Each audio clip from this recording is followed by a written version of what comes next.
தேவனுடைய பிள்ளைகளே, மறுபடியும் இந்த நாளிலும் இந்த டிவியின் மூலமாக உங்களை சந்திக்க வாய்ப்பு கொடுத்த கர்த்தருக்கு ஸ்தோத்திரம் பண்ணாவதாக. தேவன் மகிமைப்படுவாராக. இந்த வேளையிலும் என்று தரப்போகிற தெய்வீக வார்த்தை தியானிக்க கர்த்தர் உதவி செய்வாராக. தியானிக்கணும்னா ஒரு ஜெபம் பண்ணுவோம். கர்த்தாவே ஸ்தோத்திரப்பா, இந்த வேளையில் நம்முடைய திருவசனத்தை ஆதிவனே சொல்லுகிற இடத்தில் கர்த்தர்களோடு உண்டு. இதற்காக ஸ்தோத்திரம். தேவனே ஸ்தோத்திரம். அப்படி வார்த்தையை வெளிப்படுத்தும். அது மக்களுக்கு ஆசீர்வாதமாக இருக்கட்டும். அந்த வார்த்தையை கேட்கிறவர்களாய் மட்டுமில்லை, அவர்களை கைக்கொள்கிறவர்களாகவும் இருக்க உதவி செய்யும். வார்த்தை வல்லமை உள்ளது. இந்த வார்த்தையை கேட்கின்றவருடைய ஆன்மீகத்தில், சரீரத்தில் காணப்படுகிற பலவீனங்கள், குறைபாடுகள் எல்லாம் நீங்கி போகட்டும். வார்த்தையை அனுப்பி குணமாக்குகிற தேவன் அவன் என்னுடைய வார்த்தையை அனுப்புகிறபடியினால் குணப்படுத்தும். நம்முடைய நாமத்தை மையப்படுத்தும், ஆசீர்வதியும், கிருபையார். இயேசுவின் மூலம் ஜெபிக்கிறோம் பிதாவே, அன்பான தேவனுடைய பிள்ளைகளே, இந்த நாளிலும் நாம் தியானிக்கிற வாக்கியம் என்னவென்றால், இந்த பாவலகத்தில் பிரதமான முறைகேடுகள், நீதிகேடுகள், ஒழுக்க குறைவுகள், மீறுதல்கள் நடக்கிற இந்த நாட்களிலே நீதிமான்களை கர்த்தர் தேடுகின்றார். நீதிமான்களுக்கு கர்த்தர் வைத்திருக்கிற ஆசீர்வாதம் மிகவும் பெரியது.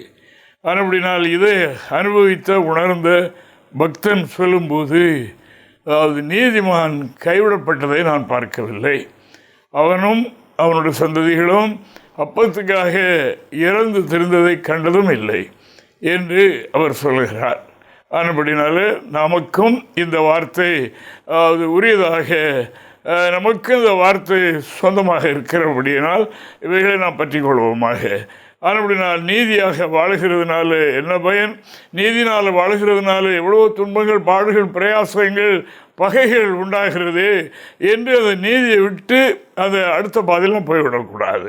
எந்த சூழலிலும் அதை நாம் பற்றி கொள்ள வேண்டும் என்று ஆண்டவர் சொல்கின்றார்.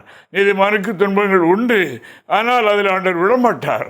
அதில் நம்முடைய நீதி நெறிகளை ஒழுங்காக கடைபிடித்து நாம் நடக்கும்போது கர்த்தர் விடுவிப்பார். இப்போ நாம் வாசிக்கலாம். சங்கீதம் 37:25 நாம் பார்க்கும்போது நீதிமான்களை பற்றி அவர் அறிந்து கொண்ட உண்மையை இங்கே எழுதுகிறார். வாசிக்கலாம். நான் இளைஞனாக இருந்தேன், முதிர் வயதுள்ளவனும் ஆனேன்.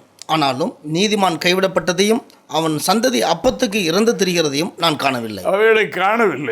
அவைகளை பார்க்கவில்லை. நீதிமானாக ஒரு மனிதன் எந்த ஒரு சூழ்நிலையிலையும், அதாவது இப்படி வந்ததினால் இதை மாற்றிக்கொள்வோமா, இப்படி நடந்து கொள்வோமா, கொஞ்சம் லகுவாக போமா என்று எண்ணுகிறது அல்ல. நீதிமானுடைய காரியம் என்ன என்றால், அதாவது எந்த சூழ்நிலையிலையும் அவன் நீதியை விட்டு விலக மாட்டான். அந்த நீதியின்படி நடக்கணும். அப்படிப்பட்டவர் தான் சொல்லுகின்றார். ஆனபடினாலே நீதிமான் என்று அவர் அழைக்கின்றார். இயேசு சுவாமி அதாவது இந்த பூமியில் வாழ்ந்தபோது அவர் மனுமக்களுக்கு ஆசீர்வாதத்தின் வழியை, இல்லாவிட்டால் பரலோகத்துக்குரிய வழியை அவர் காண்பித்தார். அவர் அவைகளை போதனையினால் மட்டுமல்ல, அவர் நடக்கையினாலே, செய்கையினாலே, ஜீவியத்தினாலே, அவருடைய போதனையில் அவர் அவைகளை காண்பித்தார். பாவிகளாய் வாழுகிற மனிதர்கள் அவர்கள் இந்த நீதி எப்பொழுது அடைகிறார்கள் என்று, அடைய முடியும் என்று அவர் இங்கே மத்தேயு 3:13 முதல் 17 வரைக்கும் உள்ள வசனங்களில் நீதி என்றால் என்ன என்று அவர் அங்கே சுட்டி காட்டுகிறது. ஆண்டவர் அவைகளை அதாவது செய்து நிறைவேற்றி காண்பித்ததை நாம் இங்கே பார்க்கிறோம். வாசிக்கலாம். அப்பொழுது யோவானால் ஞானஸ்நானம் பெறுவதற்கு இயேசு கலிலேயாவை விட்டு யோர்தானுக்கு அருகே அவனிடத்தில் வந்தார். யோவான் அவருக்கு தடை செய்து, நான் உம்மாலே ஞானஸ்நானம் பெற வேண்டியதா இருக்க நீர் என்னிடத்தில் வரலாமா என்றான். இயேசு அவனுக்கு பிரதியுத்தரமாக, இப்பொழுது இடங்கொடு, இப்படி எல்லா நீதியையும் நிறைவேற்றுவது நமக்கு ஏற்றதா இருக்கிறது என்றார். தேவனுக்கு மகிமை உண்டாவதாக. இந்த நீதியை நிறைவேற்ற வரும்போது எந்த நிலையிலும் யார் மூலமாக தடைகள் வரும். தடைகளும் வரும். அப்படினால அதாவது ஆண்டவராகிய தேவன் சொன்னார், தடுக்காதே, இந்த நீதியை நிறைவேற்றணும். எல்லா மனிதர்களும் மேல் விழுந்த கடமை இது. ஒரு மனிதன், பாவியாக இருக்கிற மனிதன் நீதிமானாக ஆக வேண்டும் என்று சொன்னால் அவன் இவ்விதமாக கர்த்தருடைய வார்த்தையின்படி ஞானஸ்நானம் எடுக்க வேண்டும். அந்த ஞானஸ்நானம் எப்படி யோவான் கொடுத்தாரோ அப்படியே எடுக்க வேண்டும். அந்த முறையின்படி எடுக்கும்போது அவன் நீதிமான் ஆகி விடுகின்றான் என்று சொன்னது மாத்திரமில்லை, அதாவது இப்பொழுது இடங்கூடு இப்படி எல்லா நீதியையும், இந்த ஒரு நீதி மாத்திரமில்லை, எல்லா நீதியையும் நிறைவேற்றுவது நமக்கு ஏற்றதாக இருக்கிறது என்று சொன்னார் என்று நாம் காணுகின்றோம். அப்படினால இது தொடர்ச்சி, தொடக்கம். இதை தொடர்ந்து உள்ளே போக போக போக போக துன்பங்கள், பாடுகள், பிரச்சனைகள் வருதல்லவா, அதையெல்லாம் சகித்து அவைகளை மேற்கொள்வதெல்லாம் நீதி உள்ள வாழ்க்கை, அவைகளை மீறுதல் இல்லாத ஒரு வாழ்க்கை. தேவனுக்கு மகிமை. அதே சங்கீதக்காரன் சொல்லும்போது 34ஆம் சங்கீதம் 19-20 வசனங்களை நான் வாசிக்கின்ற போது அவர் என்ன சொல்கிறார் பாருங்க. நீதிமானாக ஒருவன் ஆகிவிட்டால் அவனுக்கு என்ன வருமாம்? துன்பங்கள், அநேக துன்பங்கள் அவனுடைய வாழ்க்கையில் வரும். முன்னால் போல அவன் பொய்யும் பலரும் சொல்ல முடியாது, திருடுதனம் பண்ண முடியாது, கெட்ட வார்த்தை பேச முடியாது. அதாவது என் வாழ்க்கையில் ஒழுங்கு கிரமமாக இருக்கிறதுனால் மற்றவர்கள் உடன் பயில்கின்ற, வேலை பார்க்கின்ற, அல்ல உடன் படிக்கின்ற, பலவிதமான அதாவது தொழில்களில் ஈடுபடுகிற அதாவது பலர் அதாவது இந்த நீதிமானை பகைப்பார்கள். தேவனுக்கு மகிமை. அவன் லஞ்சம் வாங்க மாட்டான், அவன் எல்லாவற்றிலும் ஒழுங்காக இருப்பான் அல்லவா. அப்படினால இவனை இங்கிருந்து மாற்றணும், அல்லது இவனை இந்த வேலையிலிருந்து நீக்குவதற்கு வழி உண்டா என்று அப்படி வகை தேடுவார்கள். அதுவும் இல்லாமல் அவனை ஏதோ ஒரு வழியில் அவன் இந்த உலகத்தோட்டை மாற்றி விடலாமா என்ற துன்பங்கள் எல்லாம் வரும். இன்றைக்கு நடைமுறையில் நாம் பார்க்கிறோம் அல்லவா, அப்படித்தானே இருக்கும். அப்படினால இவைகளிலும் நீதியை நிறைவேற்றணும். அதில் எல்லா நீதியும் கர்த்தர் சொல்லி இருக்கின்றார். எல்லா நீதியை நிறைவேற்றுவது நமக்கு ஏற்றதாக இருக்கின்றது. அவர்கள் மேல் கர்த்தர் எவ்வளவு பிரியமாக இருக்கிறார், அவர்களுக்கு வைத்திருக்கிற நன்மைகள் எவ்வளவு எவ்வளவு பெரியது என்கிறதெல்லாம் அதாவது பின்னணியத்தில் இருக்கிறது. அப்படினால அவைகளை உணர்ந்த மனிதர்கள் நம்முடைய வாழ்க்கையில் ஒருபோதும் நீதிகேடு செய்ய மாட்டார்கள், நீதிக்கு மாறாக நடக்க மாட்டார்கள் என்று இறைவாக்கு சொல்லுகின்றது. அப்படினால் இங்கே சங்கீதம் 34:19-20 நாம் வாசிக்கலாம். நீதிமானுக்கு வரும் துன்பங்கள் அநேகமாயிருக்கும், நீதிமான்களுக்கு வரும் துன்பங்கள் அநேகமாயிருக்கும், கர்த்தர் அவைகள் எல்லாவற்றிலும் நின்று அவனை விடுவிப்பார். தேவனுக்கு மகிமை. அதாவது சிலர் சொல்லுவார்கள், ஞானஸ்தானம் பெறும் வரைக்கும் அல்லது இந்த சத்தியத்துக்குள்ளே வருகிறது வரைக்கும் இந்த ஒழுக்கக்கேடாய் நாம் நடக்கிறதை விட்டுவிட்டு இந்த ஒழுங்குமுறைக்கு வந்த பிறகு துன்பங்கள் பின்தொடர்கின்றது என்று கேட்பார்கள். இது ஒரு நீதி, அருமையானவர்களே, இது ஒரு பரீட்சை, இது நம்முடைய வாழ்க்கையில் ஒரு சோதனை. இவைகளில் மத்தியிலேயோ நம்முடைய நீதியை நாம் நிறைவேற்ற வேண்டும். அவர்கள் நீதிமான்கள் என்று நாம் காணுகின்றோம். இயேசு சுவாமி ஞானஸ்தானம் பெற்றார். பெற்றவுடனே அடுத்த என்ன ஸ்டார்ட் ஆயிட்டு பாருங்க. தேவனுக்கு மகிமை. மத்தேயு 4ஆம் அதிகாரம் 1வது வாக்கியத்தை வாசிங்க. வாசிக்கும் போது இப்படியே ஒரு தேவ பிள்ளைகளுக்கு உண்டு என்று நாம் காணுகின்றோம். அவர் தேவனாய் இருந்த போதிலும் அவர் தேவனுடைய பிதாவின் கட்டளையின்படி ஞானஸ்நானம் பெற்று பரிசுத்தாவி பெற்று அவர் கரையேறினவுடனே அடுத்த நிலைமை என்ன ஏற்பட்டது என்று இங்கே நாம் காணுகிறோம். வாசிக்கலாம். அப்பொழுது இயேசு பிசாசினால் சோதிக்கப்படுவதற்கு ஆவியானவராலே வனாந்தரத்துக்கு கொண்டு போகப்பட்டார். அடுத்த ஸ்டெப், தேவனுக்கு மகிமை உண்டாவதாக. அவர் இந்த நீதியை நிறைவேற்றியுடனே அடுத்து ஆரம்பித்தது. அது யார் கொண்டு போனார்? ஆவியானவர் தான் கொண்டு போனார் என்று நாம் காணுகிறோம். தேவனால் தான் அனுமதிக்கப்பட்ட சோதனை அது. அந்த சோதனையை அவர் ஏற்றுக்கொண்டார். ஏற்றுக்கொண்டு அதாவது அவைகளை நீதியின்படி சாத்தானுடைய சோதனை கேள்விகளுக்கெல்லாம் வேத ஒழுங்கின்படி நீதியாக அவனுக்கு பதில் சொல்லி அவனை விரட்டி விட்டார். அதே மாதிரி இந்த நாட்களில் கர்த்தருடைய வழியில் நடக்கின்ற அன்பான பிள்ளைகளே, நான் நீதிமான்களாக ஜீவிக்கிறோம் அல்லவா. அதுபடினால இந்த நீதியுள்ள வாழ்க்கை செய்கிறவர்களுக்கு தேவன் அதாவது அருமையான நிலைகளை வைத்திருக்கிறார். அவர்களை கைவிடவே மாட்டார். அவர்களும் அவருடைய சந்ததிகளும் அதாவது பின் சந்ததிகளும் அதாவது அப்பத்துக்காக போய் ஒரு ஏழை போல பிறரிடத்தில் ராஜ்யத்திலே கையேந்த அவர் விடமாட்டார். யாரை? நீதிமான்களுடைய சந்ததியை. ஒரு நீதிமானை அவர் எந்த ஒரு சூழலிலேயோ மனித பகைமைகள், பிரச்சனைகள், சூழல்கள் எவ்வளவு ஏற்பட்டாலும் சரி கைவிடவே மாட்டார். பாருங்க, தானியேல் அதாவது ஒரு பெரிய தேவனுடைய மனிதன் என்று நாம் பார்க்கின்றோம். தேவனுக்கு ஸ்தோத்திரம் உண்டாவதாக. அவர் அதாவது எல்லாவற்றிலும் நீதியாக அவர் நீதிமானாக வாழ்கின்றவர். வேறு ஸ்தலத்திலேயும் பெரிய ஒரு அதிகாரத்தில் அவர் இருக்கிறார்.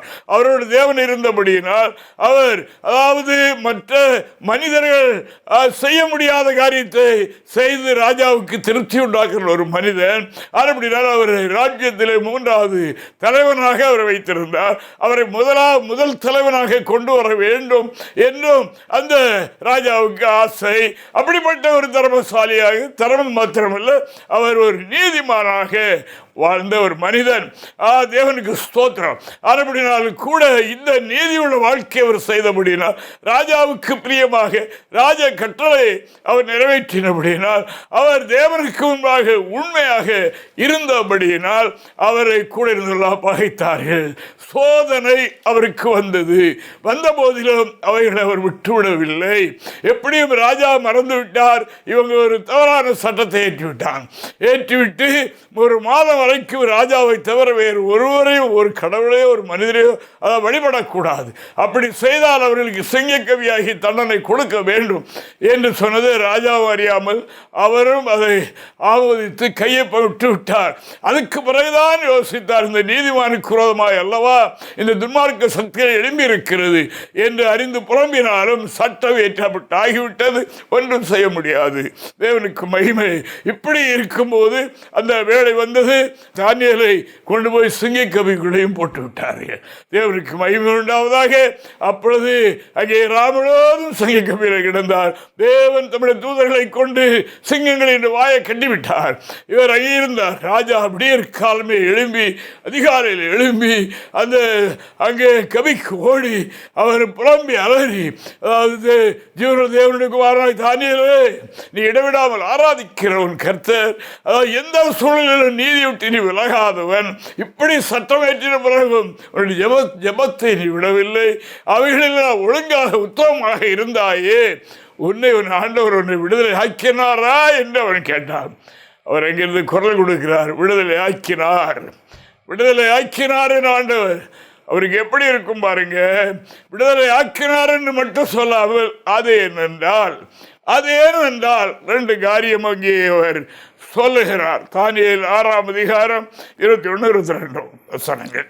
அப்பொழுது தானியேல், ராஜாவே நீர் என்றும் வாழ்க, சிங்கங்கள் என்னை சேதப்படுத்தாதபடிக்கு தேவன் தம்முடைய தூதனை அனுப்பி அவைகளின் வாயை கட்டி போட்டார். அது ஏனென்றால் அவருக்கு முன்பாக நான் குற்றமற்றவனாக காணப்பட்டேன். கடவுளுக்கு முன்பாக குற்றம் அற்றவனாக காணப்பட்டேன். ராஜாவாகிய உமக்கு முன்பாகவும் நான் நீதிகேடு செய்ததில்லை. நான் நீதிகேடு செய்யவில்லை. எந்த சூழலையும் என்னுடைய நீதியை, நான் நீதி நெறியை விட்டு நான் எனக்கு கொடுக்கப்பட்ட கட்டளைகளை மீறவில்லை. அப்படினாலே உமக்கு முன்பாக என்னுடைய உத்தியோகத்தில், என்னுடைய வேலையில், எல்லாவற்றிலும் நான் நீதியுள்ளவனாக இருந்தேன். நான் நீதிகேடு செய்யவே இல்லை. ஆனபடியினால் ஆண்டவர் சிங்கங்களின் வாய்க்கு என்னை தப்புவித்தார். அவர் தம்முடைய தூதனை அனுப்பிவிட்டார். என்னுடைய நீதிமான், என்னுடைய தாசன் அங்கே சிங்கக்கவியிலே போடப்பட்டிருக்கிறான் என்று தூத கூட்டங்களை அனுப்பினார். அவைகள் சிங்கங்களின் வாயை கட்டி போட்டார்கள். அவர் விடுகிற வரைக்கும் சிங்கக்கவியில இருந்தார். காலையில் வெளியே இந்த சாட்சியை பகிர்ந்து கொண்டார். நீதிமான்கள், தேவனுக்கு மகிமை உண்டாவதாக. நீதிமான்களுடைய மேன்மை என்ன? கைவிடப்பட மாட்டார்கள். தேவனுக்கு ஸ்தோத்திரம் உண்டாவதாக.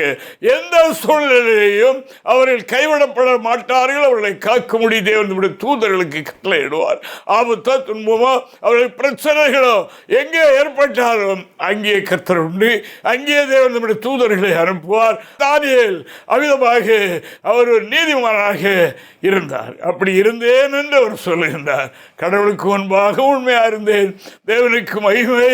ராஜாவே, உமக்கு முன்பாக நீர் எங்களுக்கு கொடுத்த உத்தியோகம், பொறுப்புகள், இவைகளிலேயும் நான் நீதிமானாக நீதியோடு நடந்து கொண்டேன். உத்தமமாய் நடந்து கொண்டேன், ஆனபடியால் சிங்கங்கள் என்னை தொட முடியவில்லை என்று அவர் சொன்னார்.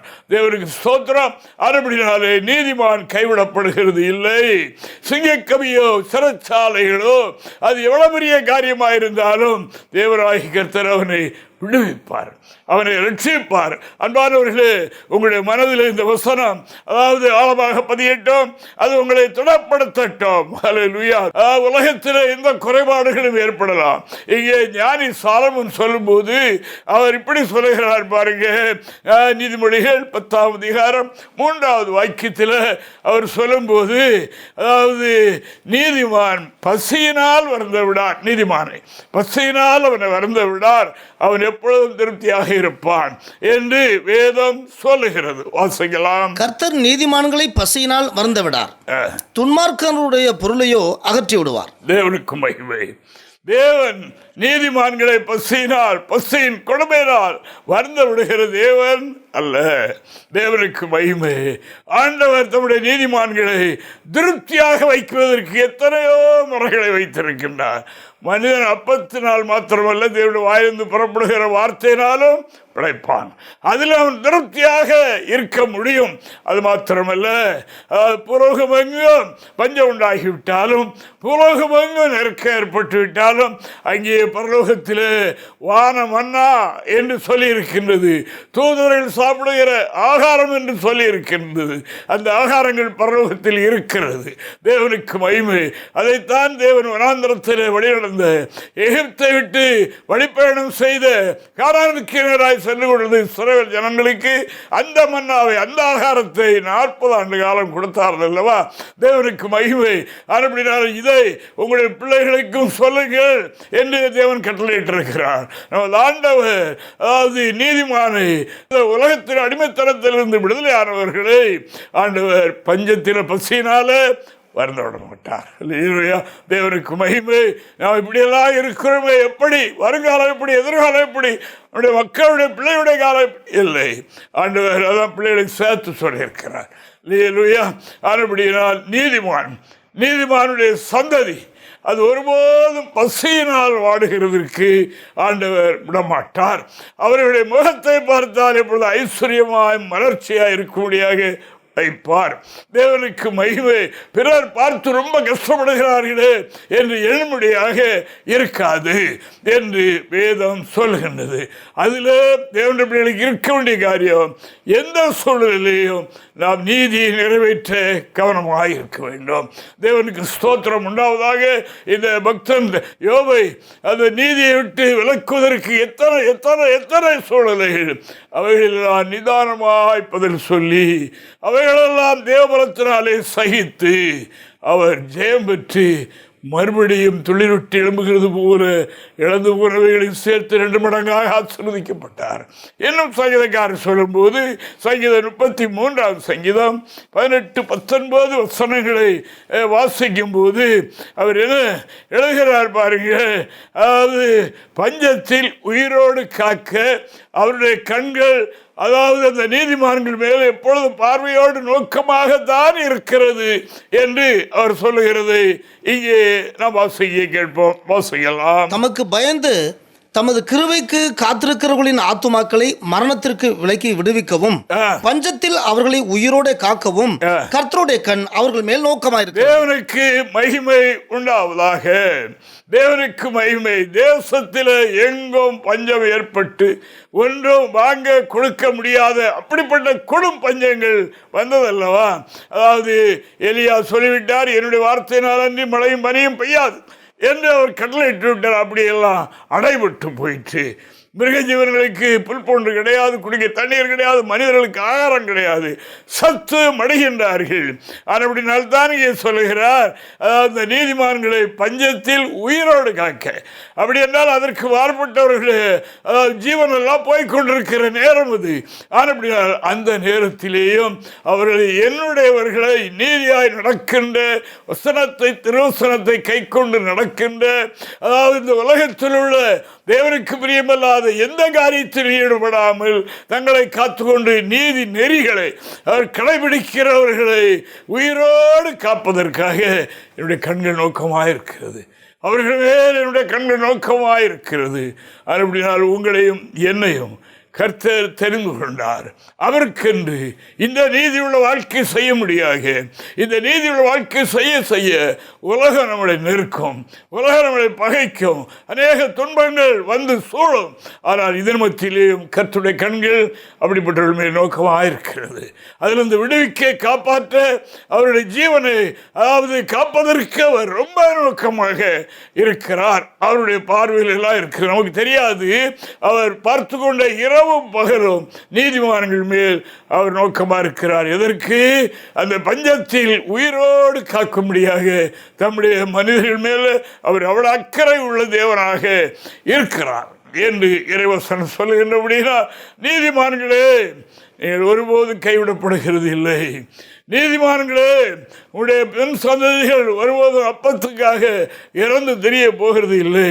உன்னுடைய வாழ்க்கையிலும் அப்படித்தான் ஆகும் என்று நீதிமானுக்கு கொடுக்கப்பட்ட வாக்கு தத்துவம் இவைகளாக இருக்கிறது. அதற்காக ஆண்டவருக்கு ஸ்தோத்திரம், தேவனுக்கு மகிமை உண்டாவதாக.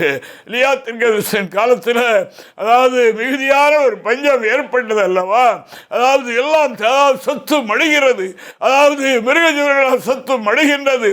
இப்படிப்பட்ட இந்த சூழலில் ஆண்டவராகிய தேவன் அந்த நீதிமானாகிய எலியாவை எப்படி காப்பாற்றினார் பாருங்க. 1 ராஜாக்கள் 17ஆம் அதிகாரம் 5-6 வசனங்களை வாசிக்கும் போது நாம் இப்படி பார்க்கிறோம். அந்த பஞ்சகாலத்தில் இந்த நீதிமானை எப்படி போஷித்தார் பாருங்க. அப்போ மாத்திரமில்லை, அப்பவும் இறைச்சியும். அது விடியற் காலத்திலேயே அவ்வளோ அக்கறையாக ஆண்டவர் அனுப்புகிறார் பாருங்க. காகங்கள் மூலமாக வாசிப்போம். அவன் போய் கர்த்தருடைய வார்த்தையின்படியே யோர்தானுக்கு நேராயிருக்கிற கேரித் ஆற்றண்டையிலே தங்கியிருந்தான். காகங்கள் அவனுக்கு விடியற் காலத்தில் அப்பமும் இறைச்சியும், சாயங்காலத்தில் அப்பமும் இறைச்சியும் கொண்டு வந்தது. தாகத்திற்கு அந்த ஆற்றின் தண்ணீரை குடித்தான். தேவனுக்கு மகிமை உண்டாவதாக. இப்போ விடியற்காலம் அதிகாலையில் எவ்வளோ அக்கறை உள்ள தேவன் பாருங்க. தேவனுக்கு எவ்வளோ பெரிய பணக்காரனா, எவ்வளோ பெரிய வேலைக்காரர்களை வைத்து அவன் சிறப்பாக நடத்தினாலும் அப்படி ஒன்று நடந்து கொள்ளாது. தேவனுக்கு மகிமை. அது மாத்திரமல்ல, அவனுக்கு சாதாரண ஆகாரத்தை கொடுக்கவில்லை, அப்பவும் இறைச்சியும் அது கொண்டு வந்தது என்று வேதம் சொல்லுகின்றது. தேவனுக்கு ஸ்தோத்திரம் உண்டாவதாக. நீதிவானை ஆண்டவர் பஞ்சத்தில் அவர் உயிரோடு காக்க, பஞ்சத்தில் அதாவது பஞ்சத்தில் பசியாயிருந்து அவன் சோர்ந்து போகாமல் இருப்பதற்கு, அவன் பசியினாலே தொடராதபடி இருக்க அவருடைய கண்கள் நோக்கமாய் இருக்கின்றது. தேவனுக்கு ஸ்தோத்திரம் உண்டாவதாக. ஆனால் இவர் மிகுதியான பாரமுடைய நேரம் அது. இயேசுவேலுடைய வார்த்தையினாலே அவர் மிக கலங்கியிருக்கிற ஒரு நேரம்.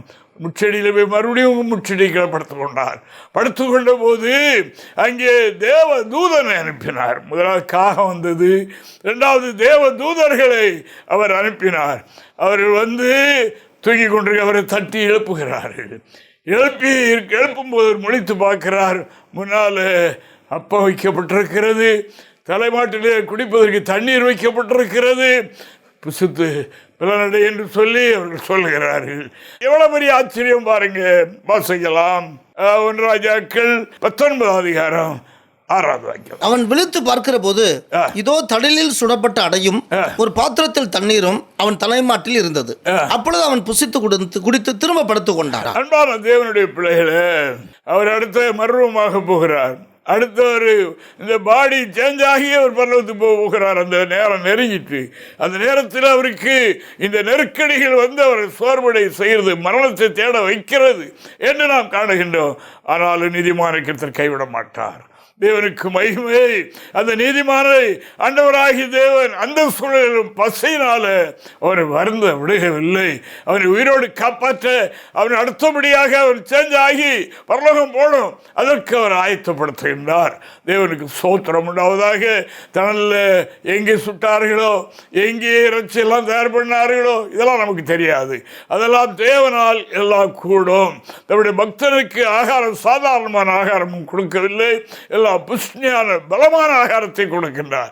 நீதிமான்களே, கர்த்தருக்குள் களி கூறுங்கள் என்று வேதம் சொல்லுகின்றது. தேவனுடைய பரிசுத்த நாமத்திற்கு மகிமை உண்டாவதாக. இந்த எலியாவை தேவன் தேற்றி அவரை வழிநடத்தினார். கொஞ்ச தூரத்தில் அவர் மர்வமாகி தேவனிடத்தில் போய்விட்டார்.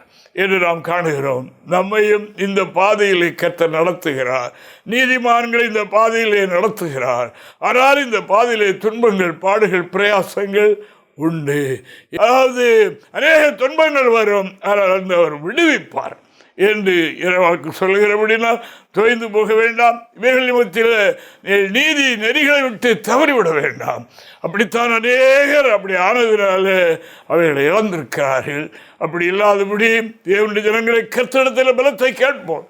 கேட்டு நம்முடைய மனச்சோர்வுகள் வருகிற நேரத்தில் திடமாயிருந்து நாம் நீதிமான்களுடைய பட்டியலில் நம்முடைய ஆத்மாவை சேர்த்துக் கொள்வோம். சங்கீதம் 118 19 20 வசனங்களை நாம் பார்க்கின்ற போது அங்கே என்ன சொல்கிறது பாருங்க, வாசிக்கலாம். நீதியின் வாசல்களை திறவுங்கள், நான் அவைகளுக்குள் பிரவேசித்து கர்த்தரை துதிப்பேன். கர்த்தரின் வாசல் இதுவே, நீதிமான்கள் இதற்குள் பிரவேசிப்பார். இந்த கர்த்தருடைய வாசல், பரலோகத்தின் வாசல் இருக்கிறது அல்லவா, அதற்குள்ளே நீதிமான்கள் தான் பிரவேசிப்பார்கள். மற்றவர்களை யாரும் அங்கே பிரவேசிக்க முடியாது. அவர்களுக்குத்தான் வாசல் திறந்து வைக்கப்பட்டிருக்கிறது என்று நாம் காணுகின்றோம். தேவனுக்கு மகிமை. இந்த பூமியிலே வாழ்கின்ற நீதிமான்கள் கூப்பிடும்போது அவருடைய செவி திறந்தே வைத்திருக்கிறாராம். நீதிமான்கள் எப்போ கூப்பிடுவார்கள், என்ன சொல்வார்கள், என்ன தேவை, என்ன கேட்கிறார்கள் என்கிறதை அறியும்படியாக எப்பொழுதும் திறந்தே இருக்கிறது. அதை மாதிரி பரலோகம் ஒன்று இருக்கிறது. அந்த பரலோகத்தின் வாசல்கள், அதற்கு தாழ்பாள்கள், வாசல்கள் எல்லாம் உண்டு. ஆனால் அந்த நீதிமான்கள் இந்த லோகத்தை விட்டு அங்கே செல்லும் போது அவர்களுக்காக வாசல் திறந்தே வைத்திருக்கும். தேவனுக்கு மகிமை. அந்த நீதி நெறியோடு வாழ்கின்ற தேவனுடைய மனிதர்களுக்கு, பிள்ளைகளுக்கு அவ்வளவு பெரிய ஒரு பாக்கியம், அவ்வளவு ஒரு கணம் இருக்கின்றது. அதற்காக ஆண்டவருக்கு ஸ்தோத்திரம் செலுத்துகிறேன். 5ஆம் அதிகாரம் 10வது வாக்கியத்தையும் கூட வாசிவிடலாம். நீதி நிமித்தம் துன்பப்படுகிறவர்கள் பாக்கியவான்கள், பரலோக ராஜ்யம் அவர்களுடையது. ஆமாம், நீதி நிமித்தம். மற்றபடி அதாவது நன்மை செய்து பாட அனுப்புவது தான் முக்கியம். தீமை செய்து பாட அனுப்புவது முக்கியமல்ல. அதே மாதிரி நீதி நெறியோடு நடக்கும்போது துன்பங்கள் வரும். அதற்குத்தான் அதை சகிக்கிறவர்கள் பாக்கியவான்கள். அவர்களுக்கு தேவனுடைய ராட்சியம் வைக்கப்பட்டிருக்கிறது. தேவனுடைய ராட்சியத்தின் வாசல் திறந்தே இருக்கின்றது. இதை அறிந்திருக்கிற கர்த்தருடைய பிள்ளைகளே, இன்று உங்களுக்கு நமக்கு தேவன் தருகின்ற வார்த்தை என்னவென்றால் நீதிமான் கைவிடப்பட்டதை நான் பார்க்கவில்லை என்று கடந்து வந்த தாவீது ராஜா வாழ்க்கையில் எவ்வளவு பெரிய துன்பங்கள்லாம் கடந்து வந்தது அவருக்கு தானே தெரியும். அதில் நான் கைவிடப்படவில்லை, மறுபடியும் ராஜாவானேன் என்று அவர் சொல்லுகின்றார். நம்ம இந்த மேன்மைக்காக அழைத்திருக்கிறார். ஆனபடியினால் நீதி நெறிகளை தொடர்ந்து கடைபிடித்து நீதிமான்களாக வாழ்ந்து தேவன் வைத்திருக்கிற அனைத்து ஆசீர்வாதத்தை பெற்று அந்த நீதியுள்ள வாசல், நீதியின் வாசல் திறந்து வைக்கப்பட்டிருக்கிறது நீதிமான்களுக்காக. அதுக்குள் பிரவேசிக்க நாம் ஆயத்தப்படுவோம். இறைவன் நம்ம எல்லாரையும் ஆசீர்வதிப்பாராக. ஆமென். ஜெபம் பண்ணுவோம். ஆண்டவரே, ஸ்தோத்திரமாக இறைவா, நமக்கு நன்றி கர்த்தாவே, நன்றி கர்த்தாவே. இந்த வார்த்தைகளுக்காக நன்றி. இதை கர்த்தாவே செவிகளில் இந்த வார்த்தைகள் கேள்விப்பட்டபடினாலும் ஸ்தோத்திரம் கர்த்தாவே. அவைகளை உட்கொண்டு, அவைகளை கை கொண்டு, தங்களுடைய சோர்வுகள் விலகினங்களை மாற்றிக்கொண்டு, இதுவரைக்கும் நீதியின் பாதையில் கடந்து வந்திருந்தாலும் எப்பொழுது சோர்வு இருக்கிறது அவைகளை மாற்றிவிடும். மாற்றிவிட்டு கர்த்தாவே தேவனை முன்னேறி செல்லட்டும் ஐயா. எலியாவை பலப்படுத்தின தேவன் கர்த்தாவே சோதர ஐயா, அவரை குறித்த தேவ சுத்தத்தை நிறைவேற்றினீர். நீதிமான்களாக வாழ்கிற எல்லாருடைய வாழ்க்கையிலும் தேவன் வைத்திருக்கிற திட்டங்கள், தீர்மானங்கள், சுத்தங்கள் நிறைவேற்றப்படட்டும். உலகத்தில் அநேக நீதிமான்கள் எழும்பட்டும். இப்படி நாமத்தை மகிமைப்படுத்தும். ஆசீர்வதியும் கிருபையாயிரும் ஏற்றுக்கொள்ளும். இயேசுவின் நாமத்தில் ஜெபிக்கிறோம் பிதாவே. ஆமென். ஆமென். ஆமென்.